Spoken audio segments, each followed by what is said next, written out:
hearing the corniest and jokings and things going on. That happens when a guy likes a girl and they're trying to feel them out. They don't know what to say and how to act, and everything comes out as nervous as energy, and you don't know how to pick up on it. And most women, when they see nervous energy, it's like, okay, like this, it doesn't translate into attraction. It translates to, get away from that type of person. And that's how Shaquille is coming off right now. He's like, he likes this person, but doesn't know how to showcase that because, hey, first thing is he hasn't heard that he likes, hasn't heard that she likes him. Kristen hasn't heard he likes him too.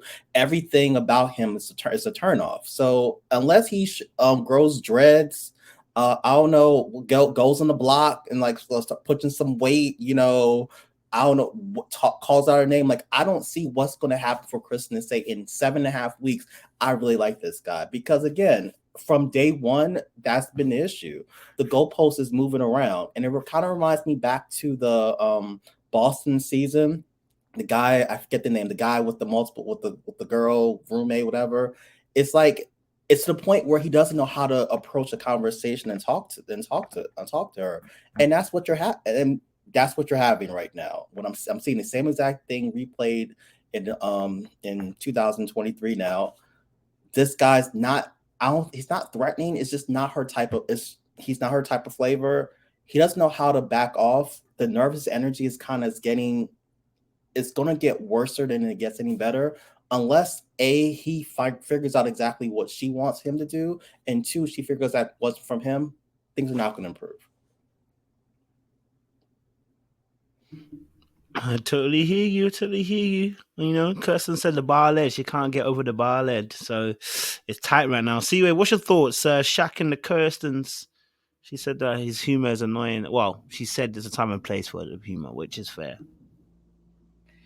So I thought a lot about this, right? Like, I'm like, let me try to be fair to Kirsten. I do think that most women who are married or in a serious relationship try to change their man to some degree, right? I think a lot of women do the molding situation. I'm guilty of it. I just think that's a woman thing. You try to like mold your man but not push too hard. It's a delicate balance. I think there's a few things that are going wrong here. It's been like 3 days, and everything that she's seen, she's commenting on. Like, it's not enough time to be like, I don't like your bald head. I don't like the fact that you play too much. I don't like this. I don't like that. Like, she needs to use her discernment about when and where she needs to comment on things. And I think it's too much too soon. I think that's the problem. On top of the fact that I don't think she likes him, but a part of me feels like she deals with everyone like this. I do believe that she doesn't like him in particular, but she seems like a person that would just be pointing out things with everyone, and including Shaq. So I think she needs to not pick on every little thing, because he may be playing a lot now because he's nervous or this or that, but when they get back in the real world, that may not even be an issue. You know, you really have to pick and choose about things that you feel like you need to, bring up. So that's kind of, my opinion. I was interested that he finally got a backbone and stood up to her. But like most men who know how to be in a relationship, or know how to at least keep whatever this charade of a relationship is, he had to back down, because most men know, at some point, if you want to have peace, you need to fall back. So I want to give him 2 points for that, because although I kind of wanted him to stick it to her just a little bit more, he did what he really had to do, not what I really wanted him to do, but he did what he had to do for peace. Shaq gets 2 points for that. I'm gonna give him that. But yeah, she needs to learn how to pick and choose her battles, and that's something that all newly married people need to figure out. Everything cannot be a battle. Yeah, so that's what I got with this. Go for it, Sean. Yeah, I'm glad they finally had the conversation, and he, stood up for himself to an extent, and that he's showing that he has, I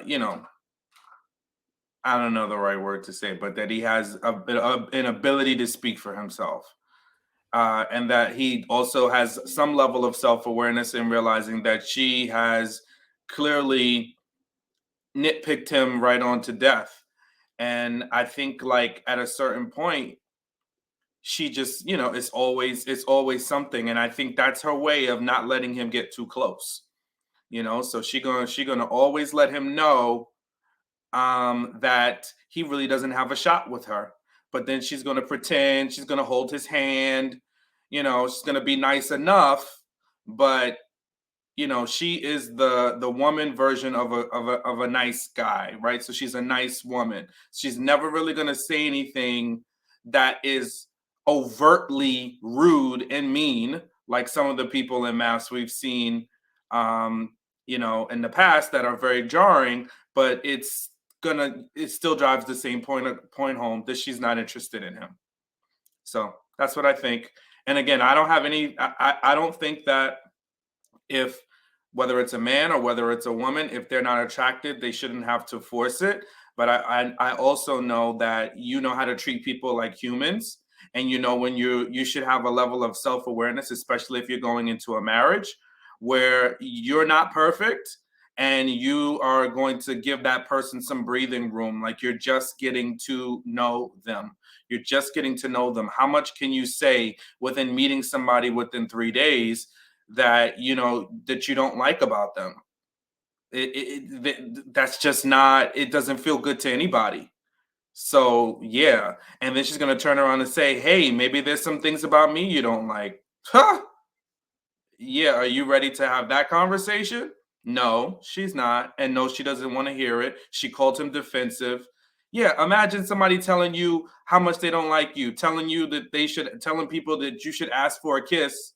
Then when you do, they shut you down. So how much do you want this guy to take? So yeah, I think it's going to be very, very interesting. And she's just making that wedge deeper and deeper. It's like a pothole. It starts really small and then it just expands and expands, and it just creates distance between the two of them. So all there'll be is BFFs talking about the other couples and talking about everything but them and their connection and their chemistry, which will never happen. Yeah, I think, with Kirsten, I think she had every right to say maybe about the timing of jokes. Jokes sometimes, she didn't say she didn't like his humor. She said she didn't like the timing of the humor, right? And then they played a clip of him like joking around when she wanted him to carry the bags, which again, I mean, as long as I don't know if he actually helped her with the bags in the end. Hopefully he did. If not, yeah, you're gonna get yourself in the doghouse for that. Like, watching your girl struggle with bags ain't ever gonna be a win on anybody's books. So I think I totally get that. I totally understand that. I think the biggest thing here though is, with Kirsten is she moves the goalposts, and I think that's the unfortunate aspect, which is you will, and I think that's what he mentioned with saying, I never know whether I'm doing good or bad. It's because the goalposts are going to completely shift every single time you're about to achieve. This girl knows how to war. She's warring in a way that doesn't get her found out on the media front in terms of the audience. And she does it in a particular way where we look at her and she goes, you can see at points, for instance, when they're in the group, how she's holding his hand. It's like, oh, like she's holding his hand and she's really affectionate. Like, surely she can't not like this dude. Unfortunately, the audience has grown wise. We're 16 seasons in and everybody can see it. Baby, you can't pretend. So, in the early seasons of Married at First Sight, we'd have been confused. Would have been a little bit discombobulated, and probably our panel would have been fighting against man and women. But maybe we're in season 16, we can all see that holding a hand ain't buying no time for you, babe, right? And so I think, we saw the movement of goalposts when they said about the whole kiss situation. How said, "Oh, I wanted him to tell me to kiss me, and he wanted to kiss," and that didn't happen. We found out on after party that actually, when the camera stopped rolling, she don't want him to touch him, right? She doesn't want him to touch her. So all of this act on our screen is for the birds and the bees. It's not for us. It's for you to put a persona up. So so I understood about the laughing thing, but I was like, yeah, it sounded a bit like, you know what, I'm gonna critique you till you die. Okay, so I'm gonna critique you to a point where you're gonna say, I can't take it no more. I don't want to be in this relationship. Oh well, don't in a relationship. Well, I guess there it is. Shaq, you don't want to be in a relationship. I mean, I tried. I tried. I mean, but you didn't want to. You didn't match up. You didn't do what I was supposed to do. I mean, I told you what I needed, and you didn't do it. So I guess we gotta break up. I guess this ain't gonna work. and she's very clever in trying to pull that out, to get Shaq to that position. But Shaq has from the beginning, liked her, found her attractive. He's tried to put the effort in and the energy in, but she doesn't fancy him the same way. And ladies, I'm sure you already know, and if you're honest with yourselves, when y'all don't fancy that goon, okay, y'all be criticizing everything he do. It'd be annoying for him to breathe. He breathes is annoying. He walks is annoying. He opens his mouth is annoying. The way even eating his food, it's gonna annoy you. The way he even holds a fork, you're like, the way he even holds a fork is annoying. Like everything becomes annoying. So I'm not surprised that Kirsten is actually doing this as well, because she's getting the ick, and the ick, when it hits you, everything that person does is so annoying. So I mean, I understand where she's coming from. She just needs to be honest with herself and start putting on a persona. Baby, you don't like him, and that's okay. You know what I mean? That's why you keep mentioning his bald head every time you can get a chance. I was surprised he didn't turn around and do pull a Gina and tell him that it's offensive that she kept mentioning the bald head. So yeah. Any other thoughts on Shaq and Kirsten? Any other thoughts on Shaq and Kirsten? Go for it, Crystal, and then I'll get JR in. I stepped away for a second. Did we talk about Shaq blowing up what's his name spot? Aris? Well, Aris's. No, we didn't. Go for it. Did we talk about the fact that he's like, oh well, I met with the guys, and first he was like, well, do you think that what's his name? Clint was really trying to insult her, and so that was the first ick that she got, because she got annoyed that he didn't agree that Clint shouldn't have said that. And then he said, well, he told us that he was like a 4 or 5. I was like, what? One, I don't like Aris, and we'll get into Aris in a second. But Shaq, are you? And I was like, oh, you are kind of being you're just talking. I don't want to say what I was really thinking. Like, hey, that's kind of a B move. Like, why would you do that? That's none of your business. That wasn't your conversation to have. That wasn't your conversation to have. So I really thought of him like old boy from a couple seasons ago. So yeah, that was not cool. That's it.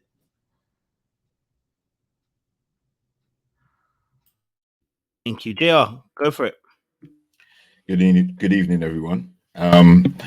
Yeah, I definitely agree with the nitpicking to death component, because I'll tell you what, right? She's done something that I think is very strategic, and it sets the tone for how she's going to carry on the relationship. She basically said that, she asked him if he's open to criticism, and that flared up again this episode, right?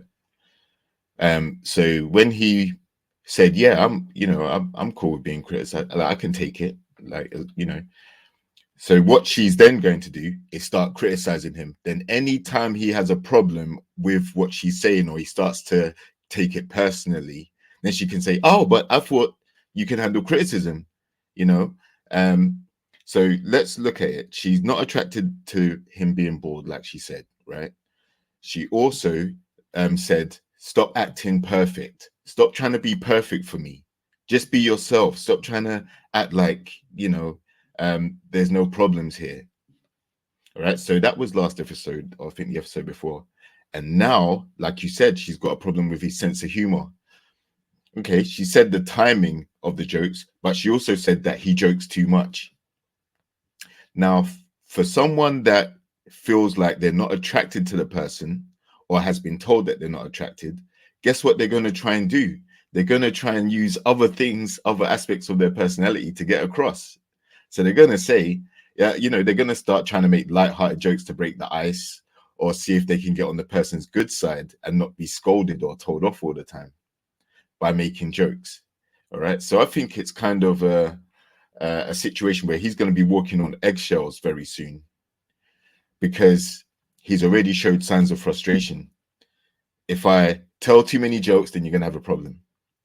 If I act serious, then you might have a problem with the way I'm speaking to you. You might say that I'm mansplaining or talking down to you or trying to father you, which he said before as well. So it's pretty evident that because she doesn't like him, she's now trying to stack up things against him to constantly try and chastise him for things. And obviously that's not going to end well. That to me tells me that she's not ready to in any way, shape or form give it a try and try and make it work, because she's breaking him down. She started that process, and she's not going to stop once she starts, because she's not going to be attracted to him. The only thing that could turn it around is she miraculously somehow found him attractive in the way that he finds her attractive. Like it's a mutual, like a match, right? I don't see it happening. And it must be quite frustrating knowing that he likes her a lot, but she's always critiquing him and bringing up things to say. And that might also be a problem. And he might start to voice that a bit more too. Appreciate JR. Appreciate JR. Before I get Trey to go, shout out Healing for All with a $10 super chat. Really appreciate you. Thank you very much supporting the brand. Yes, Trey, talk to me, man. What are you saying? Because you're a new lover of Kirsten now. So tell me, what's your thoughts? No, I mean she's fine though. She's fine, but it's weird. I'm beginning to. I don't want to come off judgmental when I say this, but it's weird that I'm beginning to see why she might not be in a long-term relationship, or have not had long-term relationships. She's been too critical and judgmental of people around her, period. You just see it in her actions. It's not like, for instance, like Clint, he just says what's on his mind, no filter, when he should think before he speaks. She thinks before she speaks, but she sees people around her. I hate to say it, but she might see people around her as beneath her in some way, shape, or form. And it's coming off. And she doesn't want it to come off. She wants to come off, I think, like Sean said, as the good girl, the nice girl. I'm sweet, I'm nice, look at me, love me. Because she wants that attention. She needs that attention. But she's probably a mean girl at heart. The thing that was funny to me, it shocked me, was how after the men's little powwow get together, Shaq all of a sudden grew a pair. He was talking real slick. I was like, whoa, where this come from? Wait a minute. Had a little get together with the fellas. Now you feel, yeah, let's talk about it. I ain't gonna lie, it was a little good. I was like, yeah, you need to speak up, bro, because this is getting crazy now. She making you look like a fool. Say something, something. But, I don't think you could tell he was trying to get to some answers, but she was hitting him with a few things that probably hit too hard on him personally. Him joking around all the time. I think that struck a little more of a chord than he was prepared to receive. He was like, oh, wait, what you mean? Everyone likes to have fun and be funny. Like, I'm a humorous person. I might look at you funny, like, what? What do you mean? Oh, you mean so you want me to curtail my sense of humor because you don't have one? Okay. Really? Interesting. Okay. Nah, it's really interesting. The more you see of her, I think we got him pretty pegged. I ain't gonna lie, he did dry snitch on Eris. I was like, bro, I know that's not your dude. Y'all just met a couple months ago. You ain't got no loyalty to him, but why? Why would you tell? Was it a dry snitch though, Trey? I think that was. Yeah, he just straight told it. I was like, I was just looking at him like, bro, what are you doing? Like, you straight gossiping. Like, y'all done did this before. Like, this is y'all done. Yeah, probably one of the reasons why she's looking at you a little funny, because you're acting a little funny. What are you doing? You gossiping hard. Like, ooh, girl, let me tell you. Ooh, let me tell you what he said. Like, I was like, bro, that's no, don't do that. Yeah, he just fell right into it, and she did too, because obviously they've been talking like that. It was obvious. I was like, oh boy. So now this is going to cause more drama, because you know that's going to get back to Eris. So it's like, okay, why? That's exactly what I was going to say. You know she gonna run tell that. Yeah. Yeah, they're gonna be like, well, somebody said something. Obviously, the fellas, you could tell the rest of the dudes are like, nah, you know what goes on here? We talking as men that stays here. We're trying to help each other out. And for the most part, the women too. But because, yeah, it was like, bro, what are you doing? I was on your side until you just, no. When left. Just no. All the way left. In left field. Just standing out there. I'm like, bro, don't do this. It was, yeah. He told me a lot about himself in that moment. A lot. And it wasn't good. I appreciate Trey. So who else had an opinion on the on the on the snitching, the dry snitching that happened? You know, like who else had an opinion on dry snitching? Go for it, Sean. Yeah, I was gonna say, listen, the poor guy is just trying every avenue to connect with her. So he figures, like, you know, let me give her some information and maybe that will perk her ears, but it backfired. You could see, like, she just looked disgusted and annoyed with him, you know, and then